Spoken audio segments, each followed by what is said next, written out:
All right, you folks remember this lightning struck oak? It's right in my backyard. It's a hell of a lightning strike. We never saw one that came in so low before.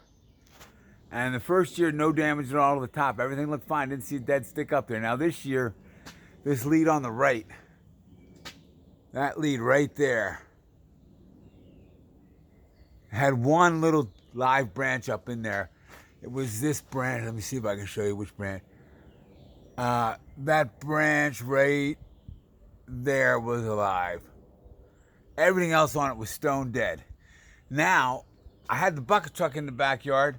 I was just taking a little deadwood out of this guy, which is another nice tree, but it's got bacterial leaf scorch and some fungal stuff going on. So I had some good amount of deadwood in it. I had that deadwood. Bucket truck was in the backyard, and I thought, well, let me just take maybe this whole limb off while the bucket truck's back here. But I waited. We ended up getting rained out. The yard got wet. I was like, okay, I'm just gonna leave ruts all over this yard, so I'll do it another time. And in the meantime, all that new growth up and down that limb. You see all that? Let me zoom in for you. All those epicormic shoots just popped out, and it just regrew. I wouldn't have expected it. I thought, once that branch is dead, it's dead.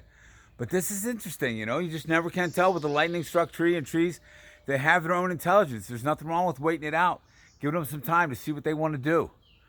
And it made its mind up that it was going to put on some new growth and try to resurrect that limb. I've never seen anything like it. 40 years in the tree business. And so this is how we learn. So it's a constant learning process through observation. And I'm glad I waited on there. I'm glad we got rained out. It was kind of beautiful. So lightning strike's still there. Eventually I'm going to take that piece of wood out of it. I'm giving it a minute. And what else?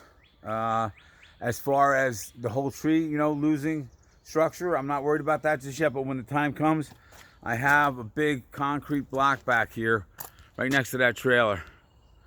And that's got a piece of steel in it. I'm going to dig that into the ground and use that as a ground anchor.